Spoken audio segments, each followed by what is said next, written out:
Hello everyone, welcome back for another live stream. Today we're in the darkroom, although it doesn't really look that dark as we have all these studio lights in here. We're in the darkroom and we're going to talk about emulsion. We're going to talk about scoop coaters, answer any questions you have regarding scoop coaters. We're going to coat some screens and we'll make sure to, sorry, I'm a little tired, so I might stumble over things a little bit today. Bear with me. I appreciate you guys. Ask if you have any questions at all during the process and what we're going to be talking about, even if it's something that we already went over and you're like, hey, wait, I didn't catch, please ask those questions. So we're going to dive into it and we're going to talk about the different types of emulsion that are in the Baselayr line. We have, to start with, we have the Baselayr Long Lasting. This is a dual cure emulsion and it needs Diazo in order to properly work. It needs to be sensitized. And then we have the Plastisol and we have the Complete, but we have the Complete out here and we'll be coating screens with that later. The Plastisol and the Complete are both pre-sensitized, meaning that they're ready to go right out of the bucket and they're good for up to 2 years from date of purchase. This, with the long lasting, once you add Diazo to it, you've got about a 6-week window before the product starts to go bad. The adding of Diazo creates a shelf life for the product. Now, one of the things I want to talk briefly about with that shelf life is directly related to how hot everything is in your environment. If you're in your standard mid 70 degree or cooler environment, you've got that 6-week shelf life. If it's cooler, 50 degrees or so, that can extend up to about 8 weeks. If you're in a warmer environment, you say 80 degrees, that's going to drop down to 4 weeks, 3 weeks.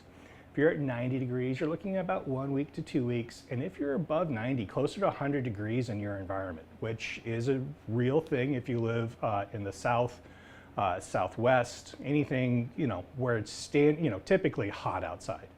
If you're around that 100-degree mark, you've got a couple of days, maybe 3 days at most, before the Diazo will degrade and the screen becomes unusable and the emulsion becomes unusable. So just things to keep in your mind with your environment. We want it to be a cool, dry environment in which you store this.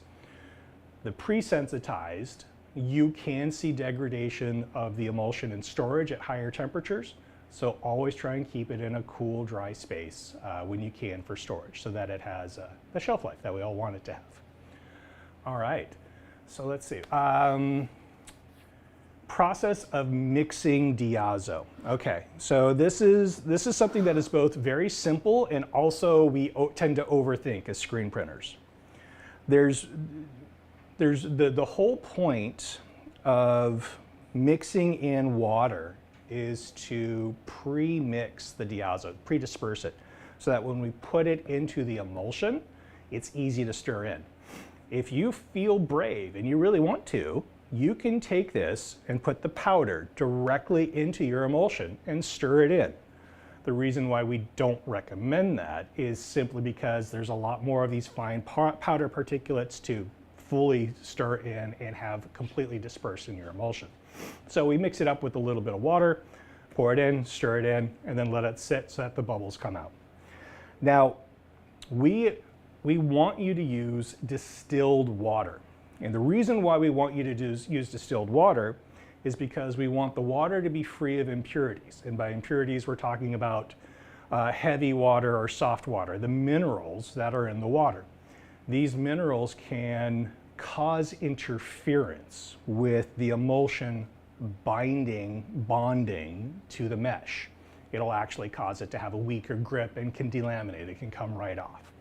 And if you have, just a small case of hard water, it's not going to be as evident, but if you've got bad water, it's going to be very noticeable. This is also why we don't want you to use any kind of a metal stir stick.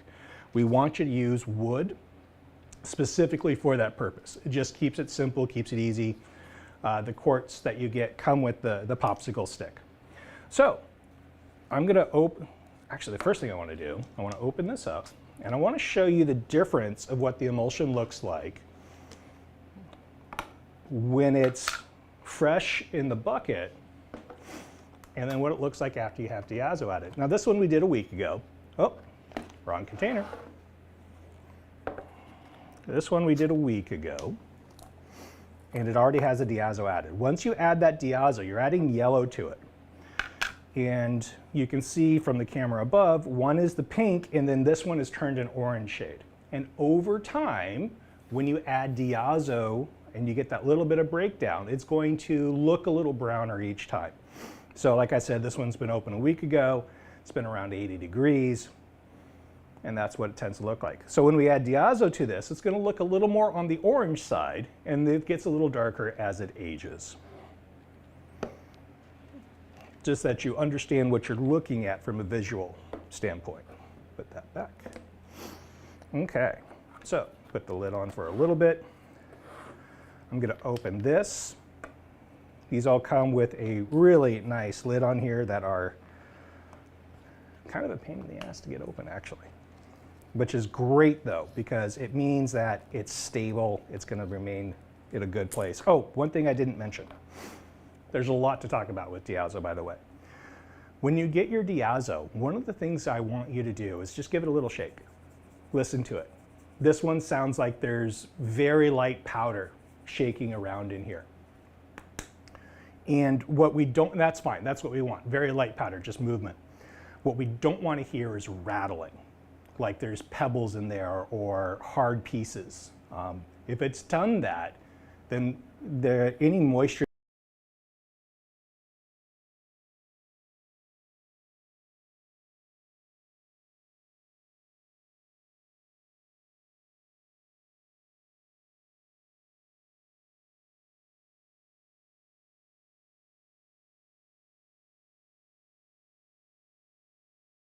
and you want to you don't want to use it, you want to get rid of it and get yourself some new powder. So, oh. Andrew, did we lose audio?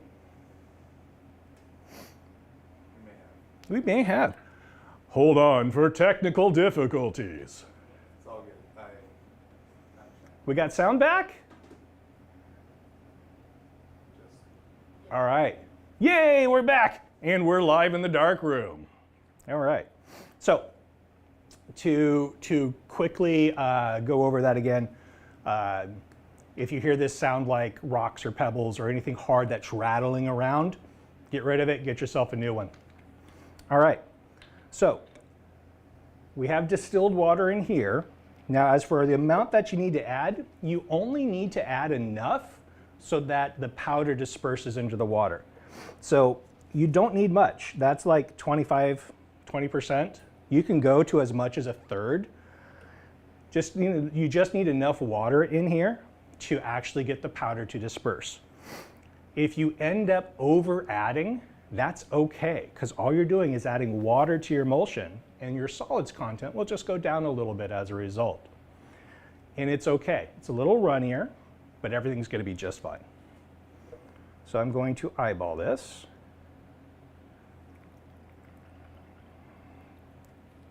And how much should I do? Okay, so I went to about a third, which is not a big deal at all. So, mix it up. I want to make sure it's thoroughly dispersed.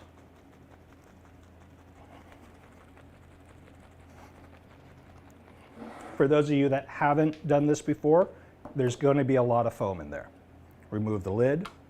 And yes, doing this in white lights, you know, I've heard some people say, oh, emulsion's just fine, there won't be any issues. Well, there is technically some stuff happening. It depends on how strong your lights are for how much is happening as you have this open to the lights.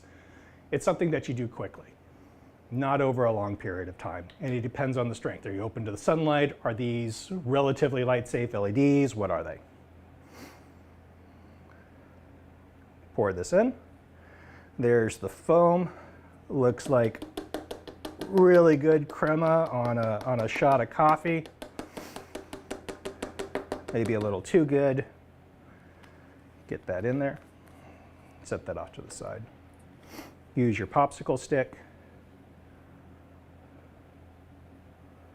And we don't want to be aggressive because you will end up splashing out that liquid.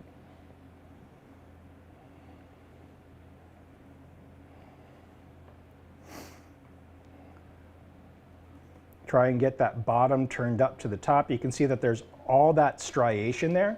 It's from the thickness of the emulsion trying to stir in water. And it takes a little bit to get it to stir in.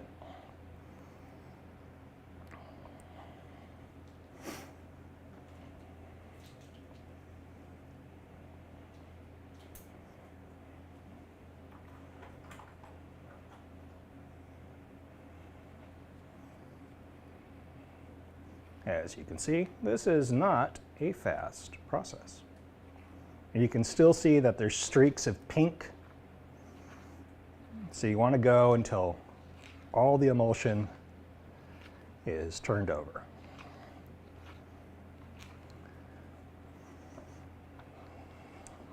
As you can see, we've gotten to that orange shade that I was talking about earlier, but it doesn't have that hint of brown that will happen as the product ages.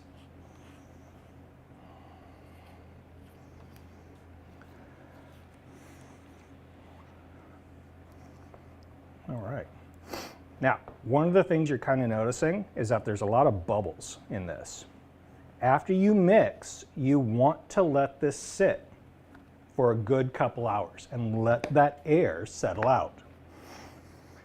So I'm going to set this over to the side, and when we get to coating screens, I'll pull this up so you can see kind of what it looks like. It's going to be very, very frothy at the top. So I am one of these people that like to keep my popsicle sticks just in case something happens and I want to reuse it. In this case, I'm just wiping it off. Normally, I will take it to my sink and just give it a good rinse and you can reuse it. Not for popsicles, though. All right. Okay, what do we got? Pepto and coffee? Where'd the Pepto and, oh, the brown from the, okay, yes. Morning breakfast. What happens if you add too much water to Diazo? Okay, so that we went over that. You can literally fill this up with water. All you're doing is adding more water to your emulsion. It will make it more liquid, more towards like water. You're fine. It can then become a little bit more difficult to control just because it's going to want to flow everywhere. And when you coat your screen, you're going to end up coating that screen a little thinner because there's more water to it. And then when it dries, you're going to get an even thinner stencil out of it. Can you cover why you shouldn't mix with a metal ink knife again? Yes, absolutely. So that goes back to, it's hand in hand with why you don't want to use tap water to mix. There are minerals in the majority of our drinking water, both hard water and soft water, depending on the pH, the alkalinity, etc., acidity. But it's those metals that when you add it to your emulsion can cause an interference with it trying to grip onto the mesh.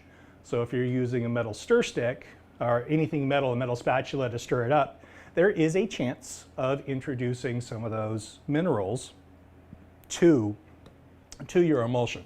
So it's easier to just not do it. If you don't have any wood stir sticks, go to your paint store, grab up some stir sticks.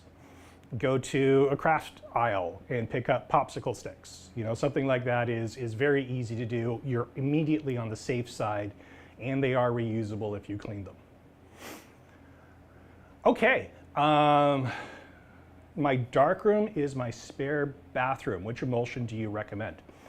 Okay, so one thing I didn't cover earlier was where these products are going to shine in a print shop. And by extension, how does your darkroom need to be in order to help dial in or choose which emulsion is going to be best? Now, if you're in a darkroom where you can turn out the lights and you see no light leakage, and you have control over opening the door and closing the door and keeping screens in a light, safe environment, then you kind of have open choice in what you can use for an emulsion. After that, if you have an exposure unit that's LED, again, we're supporting that open choice. If you have one, or LED or metal halide, which is a slightly better unit. If you have the UV bulbs or a halogen bulb or something else like that, you immediately want to go to a dual cure as your best choice for the light source you have. So if you have, for technical reasons, the light spectrums play nicer with each other, the dual cure is more forgiving along those light spectrums. So it's a better choice. While you can use complete or plastisol, a pre-sensitized emulsion with those, you don't get the full cross-linking of the resins that you want. So clearly, I know a lot of you already are doing that, but from a technical, chemical foundation, it's not ideal. It's not going to give you the best long-term results that you want. So a dual cure is better. Yes, it takes longer to expose, but those are that's your better choice, technically. So after that, if you've got a good light, good darkroom, less than LED exposure unit, go to the dual cure. Otherwise, you can use any pre-sensitized, the complete or the long-lasting. If you have a darkroom that is, it's not necessarily a dark cave, maybe there's a little mood lighting going on, you want to go with a dual cure. You want to go with long-lasting, because that Diazo slows down exposure times. And as a result, it helps keep your screen safer for a longer period of time in less than ideal situations. Is it a panacea? Is it going to fix all your issues? Nope. You still need to make the best darkroom that you can, as in the person who's making a darkroom out of their bathroom. It's a real thing. If you're a DIY at home and you're building your business, you make a darkroom where you can. As long as you can make it as light safe as possible, using yellow lights, orange lights, red lights. You can use red lights, it's just difficult to see. But you want to use light safe lights. What I mean by light safe is you want to use something that's outside of the light spectrum that emulsion responds to. So ideally anything that's above 500 nanometers. Now you can get LED lights, standard white lights, that are outputting above that 500 nanometer zone. But you want to make sure that it's verified that that's what it's doing. And then when you get them installed, you still want to do a exposure test, basically leaving out a blank screen and put something on top of it, whether it's a quarter, a playing card, doesn't matter. You just want something to be on top of it to confirm that over the space of a day or two, that it's not actually hardening your emulsion. So still want to test. As always, make your space as light safe as possible. It's one of three things that you really, really need to focus on. The one after that, of course, is your dehumidifier. Pull out all your moisture. If your screens have too much moisture in them, they're not going to expose properly. And a hygrometer, that's this tool right here, it allows you to understand what's going on with the humidity and the temperature in your darkroom. Where are we at right now? 42%. So we're at 42% humidity and 77 degrees.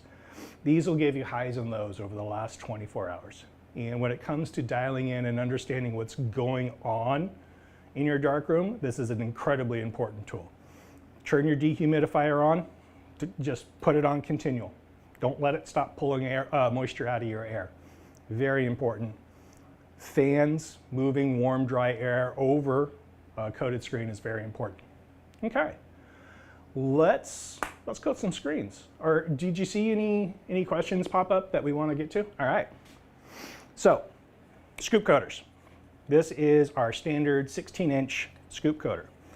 We have a sharp side, which is a very narrow radius, and a round side, which has a larger radius. So this is the side you want to use if you want to lay down more emulsion. This is the side you would use if you want to control your emulsion deposit, get a thinner stencil. Typically, you're going to see this one, the round side, used on mesh counts below 156. On 156 mesh counts, depending on your situation, you'll use one or the other.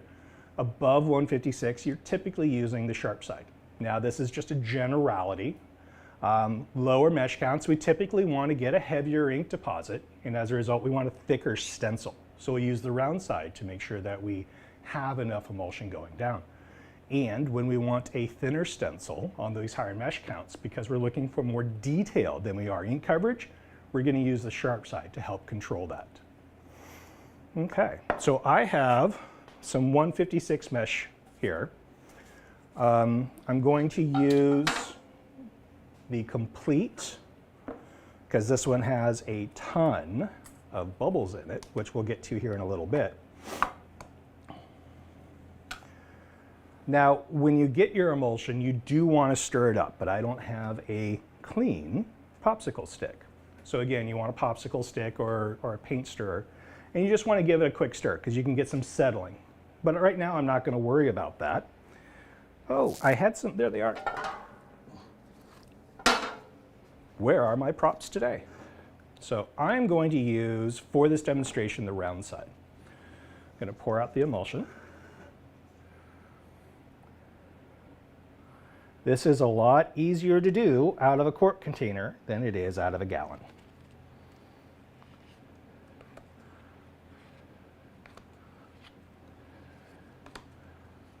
Then I can use the cleanup card too. Scrape those edges. I'll put the lid back on for while I'm doing this. I'm going to show you what this looks like. It's been a few minutes.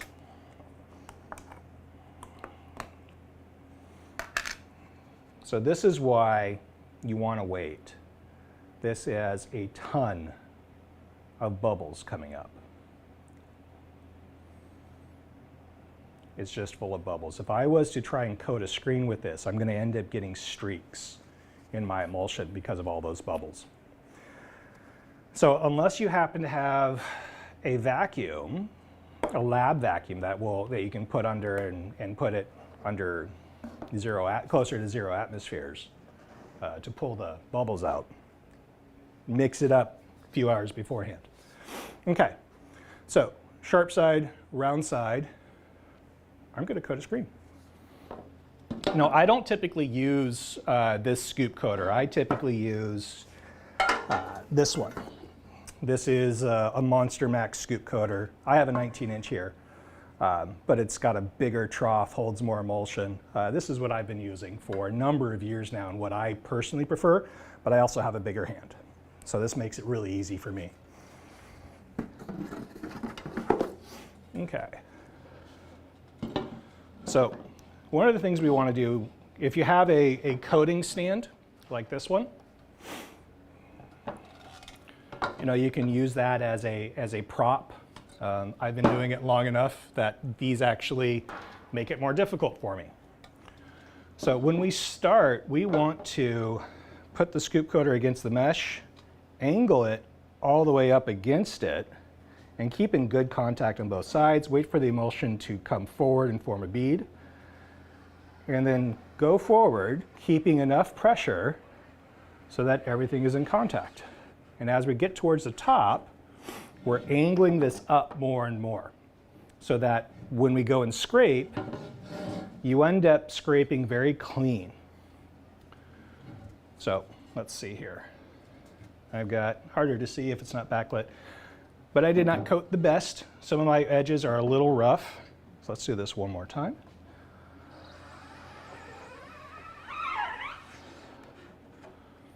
Giving that little scrape at the top. That came out a little better. So what I'm looking for, other than the little bits of lint that we got on the back of my screen, is I'm looking for it to glisten. I want to have enough emulsion down that it's actually on top. And with those two passes, I was able to get a decent amount of emulsion through to this side. So I'm going to do one more here on the inside.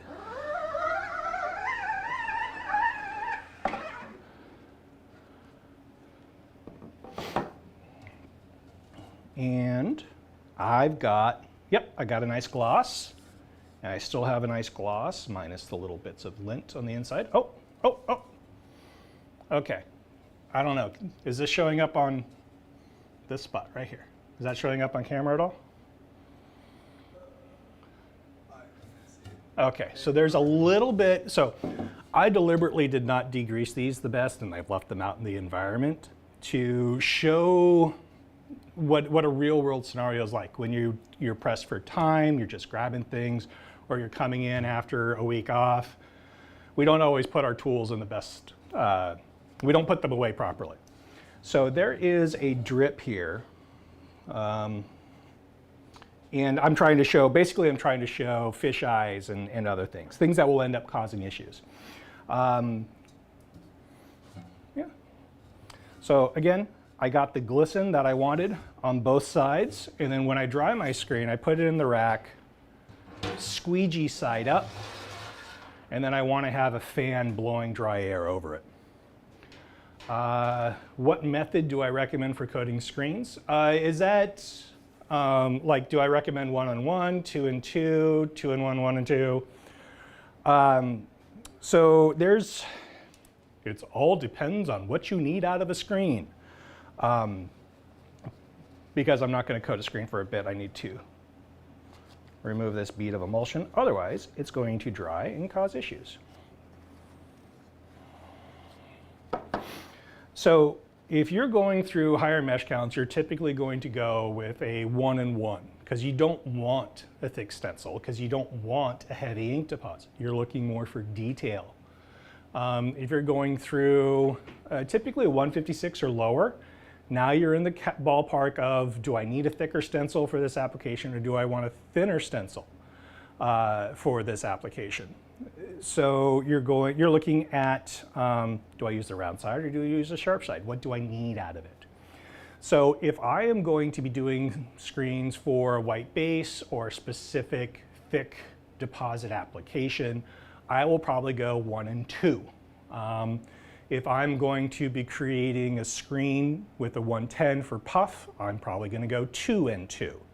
That first 2 passes on the t-shirt side help to make sure that there's enough emulsion coming through so that I know I've got enough start, a good enough base, and then I'll come back with 2. And the reason for the 2 on the squeegee side is we're pushing emulsion through so that when we lay our screen flat, we have the emulsion coming down and settling on this side. And that is where our thicker stencil development comes from. So let's do one more. And this time I'll use the sharp side. And I'll do a 1 and 1.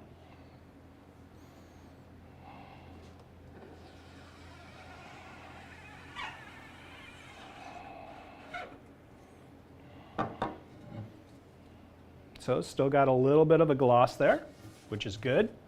I don't have any emulsion really coming through the mesh. It's very dull looking. Again, scoop cutter in, good contact. Try and keep it even as it comes up, scrape up. I did that a little late, so I left a little bead up there. Okay. So there is gloss there, but it is a little flatter. I can see texture in it. But here I have that gloss that I was looking for, but it's not a tremendous amount of gloss. It's not super smooth. I still have a little bit of texture, tiny amount of texture from the mesh. It's more like implied. So I know when I dry this screen, it's going to be a much thinner stencil. Let's see, can we get it to also show color? Yeah, this one that I did more coats on is also a little truer to color. This one's a little darker than this one. This one's a little lighter color. And it just illustrates the change in emulsion thickness.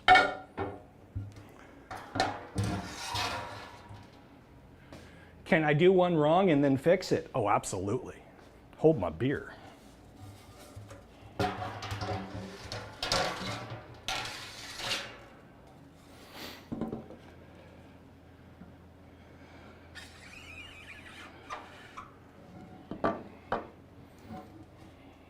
So I got some streaks, did it fast, didn't get a good solid foundation at the bottom. Let's mess it up one more time.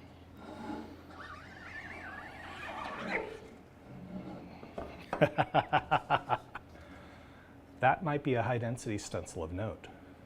So what I did there was I ended up leaning too far forward. and the emulsion just fell out the bottom. So what I can do is I can come back with a scrape and just scrape all that emulsion back in. Okay, still got some bits on the side that I can smooth out later. Okay, looking at it with the reflective source, came back pretty good. Let's get one more coat.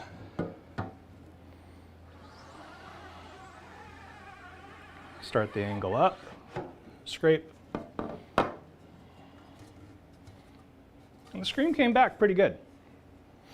So yes, you absolutely can end up fixing a bad stencil by scraping off the emulsion on both sides, depending on how bad it got, and then recoating it. If you've got emulsion on the edges of your stencil or the edges of your screen,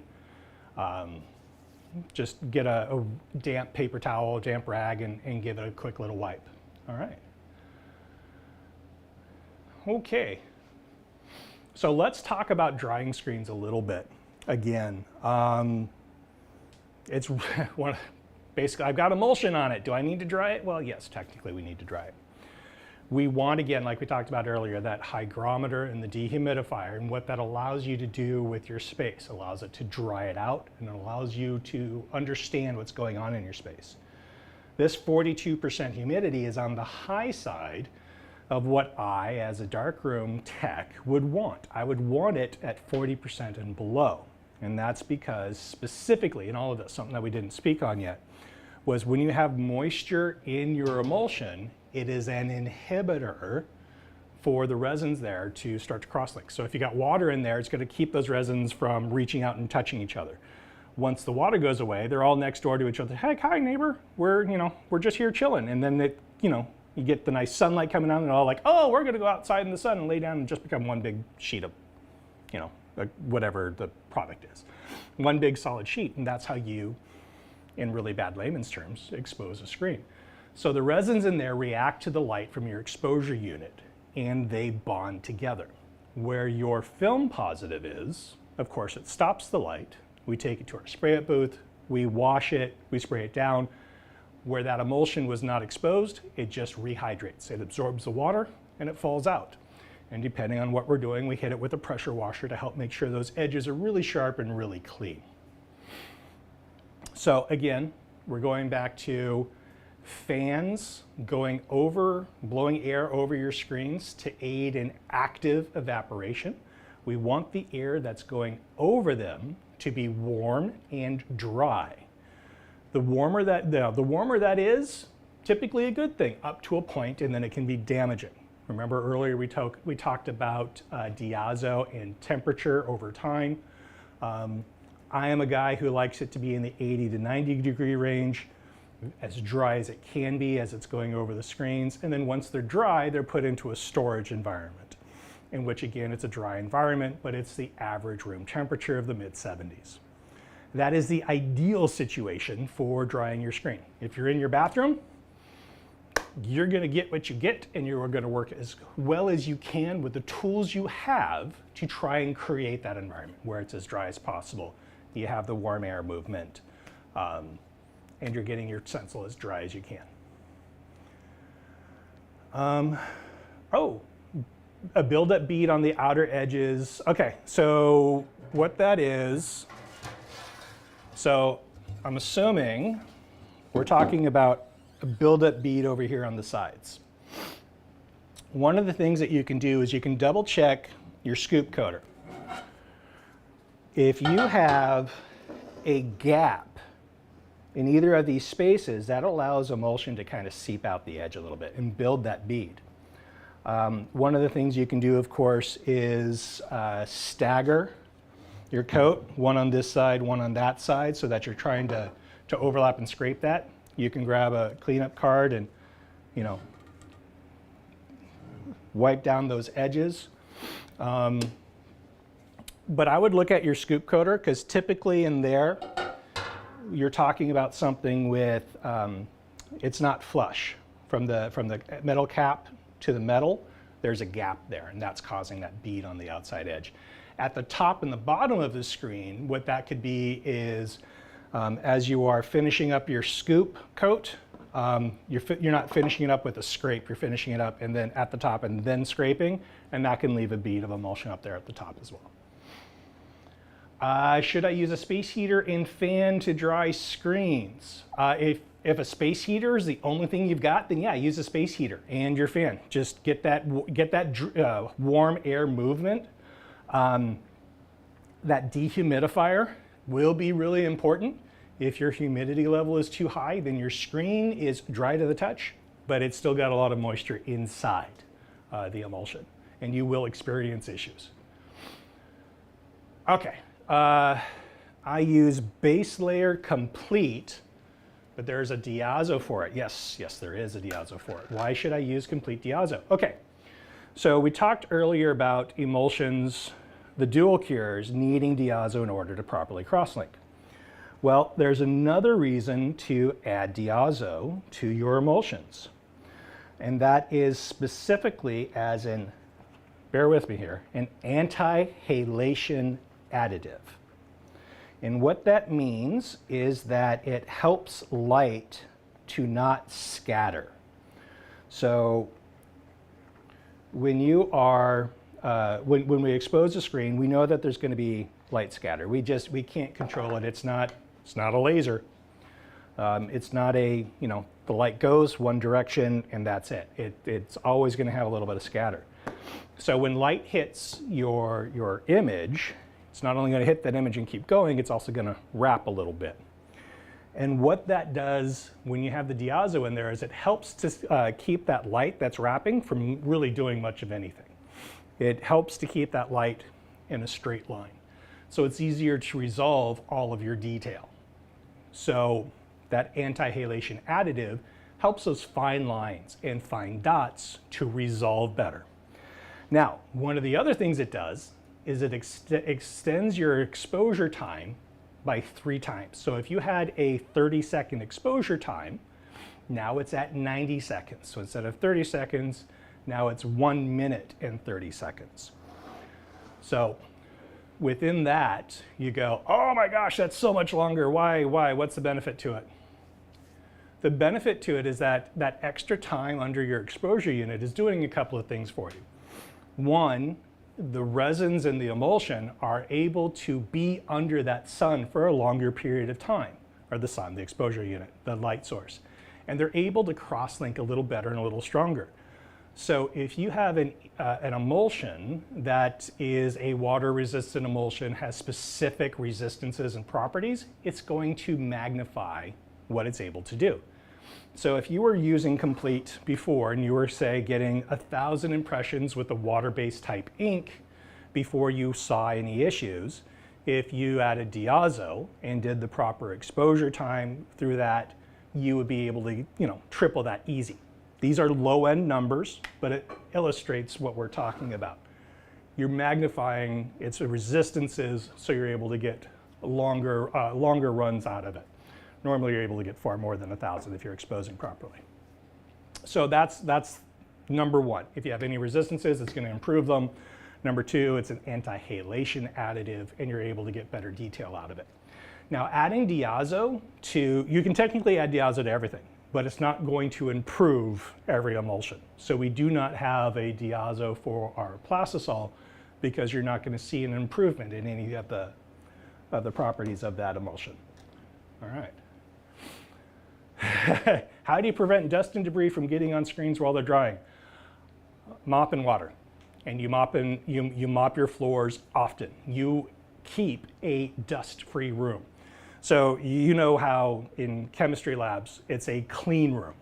Well, you want to take the same approach. The goal, even though yes, you're probably reclaiming screens in the same space, is to keep it as controlled as possible. That means dust, dirt, lint, etc. That means keeping things off the floor, keeping things out of the air. So if you have fans in that environment, you can put either a screen behind it, 156 mesh. If a screen popped, take some of that mesh, put it over a fan as a way to trap dust and lint. You can also use the filters for HVAC units for the same thing.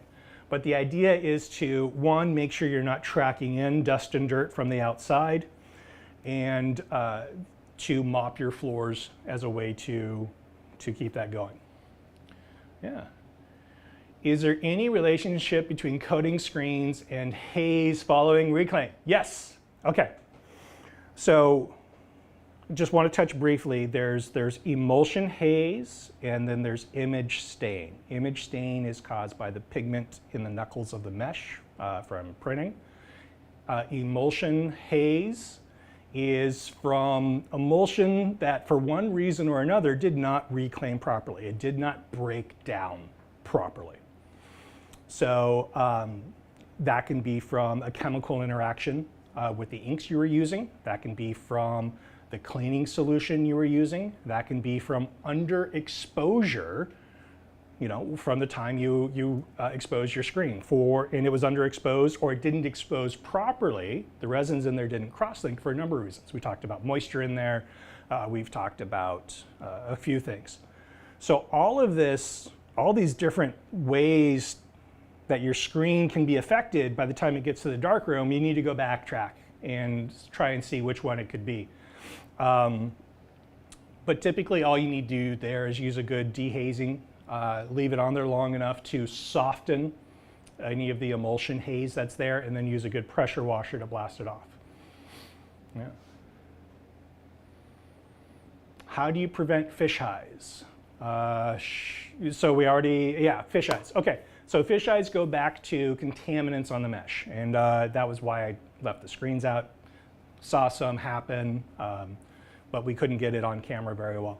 So it's contaminants typically from the reclaim process. When you're in your booth, you get a lot of water splashing around and a lot of billowing of mist. Well, depending on how that splashback happens, you can get that splashback onto your screen, which is why we always recommend a flood rinse in which the water just cascades down the screen as a way to help stop that splashback from remaining there. So if you get a lot of splashback, you can just take your screen out. You're going to get what you get. But if you follow up with a flood rinse, the odds of you removing any of that splashback contaminant is gone. And that's a primary place that you're going to get that contaminant on there. Sometimes you'll get it from drips above your booth. But again, 99% of fish eyes occur during that final step of the reclaim process.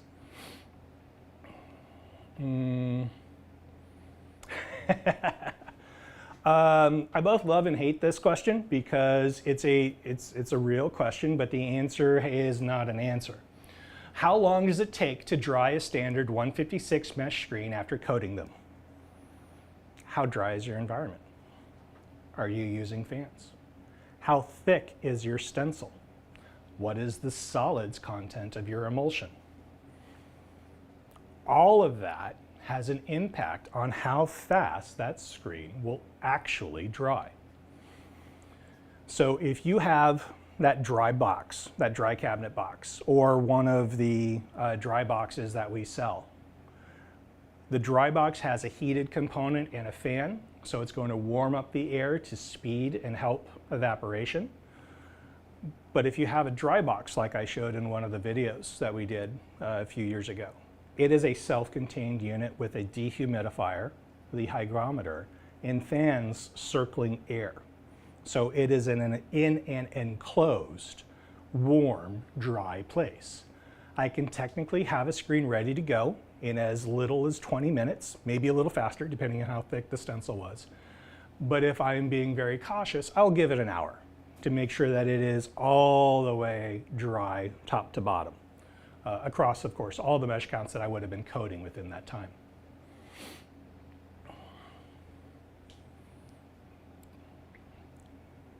What does that mean? Basically, like, there's a lot of people that just joined, so Yeah. we just want you to like pull it out and talk like how you coded it. Okay, so go back over coding? Yeah. Okay, briefly, yeah. cool. All right, so I've coated all my screens and I've already pulled out the emulsion, but Okay, so I have here a screen that I left out in the open, and I wanted to show that when a screen is left out in the open and your darkroom is not perfect, and we've had a lot of traffic in and out of here this week. We've had a very busy week. We had an open house yesterday. So there is dust on this screen. And I wanted to show that if you don't keep your space perfect, that's what you're going to get. So you may be able to see it on the camera up here, some of these little spots, little bits of thread and whatnot. But when you're coating a screen, when your emulsion's in there, you want to try and start down here and then tilt forward and get in perfect contact with that plastic end caps and the metal. And then as you're coating up, this is going to get ugly. Okay, never mind, I can't do it. There we go. You stay in contact, you come up, and then you finish with a scrape coat like that. Oh, that was really interesting. Look at that. The emulsion's drying and I'm scraping it. Anyways, don't try this at home unless you're really bored. So that's the basics. You want to come into complete contact. Andrew, unless we have another screen, we do have another screen, but it doesn't matter. You want to have it full contact with the edge of the plastic and the metal back here. So as you're coming up, there's no chance for it to fall out the back, go out the sides. And then you want to go medium speed to begin with, and then as you come up to the top, you tilt that scoop coater back a little bit and scrape the edge so that you don't have an excess amount of emulsion at the very top of your screen. All right, okay. And that's a wrap. Thanks for tuning in, everybody. And there were some awesome questions in here. I really appreciated it.